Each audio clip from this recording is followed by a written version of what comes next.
साथियों, उपरोक्त सूची में वशिष्ठ द्वारा सुदास के अभिषेक किए जाने का स्पष्ट व विशिष्ट उल्लेख है। सुदास प्रसिद्ध 10 राजाओं के युद्ध का नायक था। इस युद्ध का वर्णन ऋग्वेद के 7वें मंडल के अनेक सूक्तों में मिलता है। सूक्त 83 में कहा गया है, हे इंद्र और वरुण, तुमने अपने घातक शस्त्रों से भेद नामक शत्रु को मारते हुए सुदास की रक्षा की। युद्ध के अवसर पर त्रिशुओं की प्रार्थना सुनी, जिसने उनके लिए मेरी पौरोहित फलीभूत हुआ होगा। हे इंद्र और वरुण, सुदास और वित्सु युद्ध द्वारा द्रव्य की प्राप्ति के लिए तुम्हारी शरण में गए। जब 10 राजाओं ने उन पर आक्रमण किया, तुमने उन दोनों सुदास और त्रिशु की रक्षा की। हे इंद्र और वरुण, 10 अधार्मिक राजा संगठित होने पर भी सुदास के समक्ष टिक ना सके। द्रव्य युक्त यज्ञ में देवताओं का स्रोत सफल हुआ है। इनके यज्ञ में सभी देवता उपस्थित थे।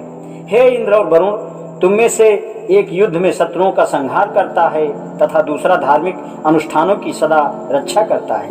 हम स्तुति करके तुम्हारा आवाहन करते हैं, हम पर कृपा करो। सूक्त 33 के अनुसार पासधुम्न के पराभव पर सुदास ने मंदिरों को चढ़ावा दिया। उसे ग्रहण करने के निमित्त इंद्र को आहूत किया। इंद्र ने त्वरित गति से वयत के पुत्र पासधुम्न के भाग का सोम वशिष्ठों पर उड़ेल दिया। सुदास ने उसी प्रकार त्वरित गति से सिंधु नदी को पार कर अपने शत्रुओं का दमन किया। उसी प्रकार वशिष्ठों ने अपनी स्तुति से इंद्र को 10 राजाओं से सुदास की रक्षा करने के लिए तैयार किया। प्यास से व्याकुल वध के लिए प्रार्थना करते हुए 10 राजन से युद्ध में त्रिशुओं द्वारा सहायता प्राप्त वशिष्ठ ने इंद्र को सूर्य की भांति जाज्वल्यमान बना दिया। इंद्र ने वशिष्ठ की प्रार्थना सुनी और त्रिशुओं को विशाल भूभाग प्रदान किया।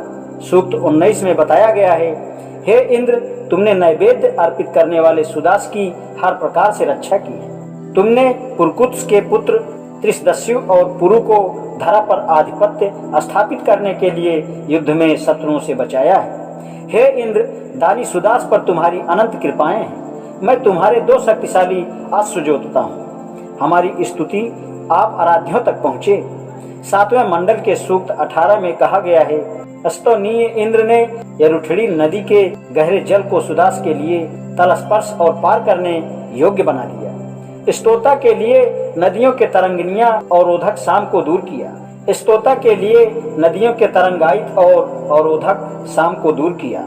जल में मछली कीटरत बधे रहने वाला तुर्वस धन के लिए सुदास के पास गया, किंतु मछली की तरह तड़पता रहा और तब भृगुओं तथा द्रहनुओं ने उसका सुदास से साक्षात्कार करा दिया। इन दोनों के सभी पृथ्वी का विवरण किया।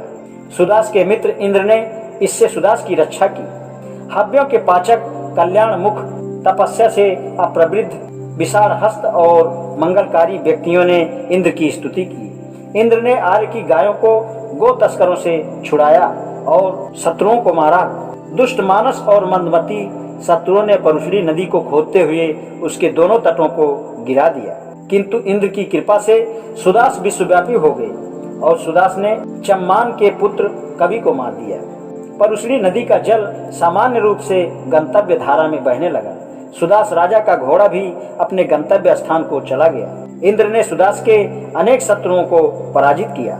विभिन्न रंगों वाले पशुओं पर आरूढ़ मरुदगणों को अपनी पूर्व प्रतिज्ञा के अनुसार उनकी माता पृथ्वी ने इंद्र के पास भेजा। मरुदगुल इंद्र के पास उसी त्वरित गति से गए जैसे चरवाहे बिना गायें जौ की ओर जाती हैं। मरुतों के नियुक्त नामक घोड़े की उन्हें वहां तेजी से ले गए। इंद्र के मरुदगुल की उत्पत्ति राजा की सहायता के लिए की। यशाकांक्षी राजा ने पुरुषली नदी के तट पर 21 मानवों की बलि दी। हे इंद्र, तेरे भय से श्रुत कवच वृद्ध और द्रह्यूष नदी में बह गए। जिन लोगों ने आपकी स्तुति की और आपकी मित्रता मानी, वे समृद्ध हो गए। आज इतना ही। शेष कल। धन्यवाद।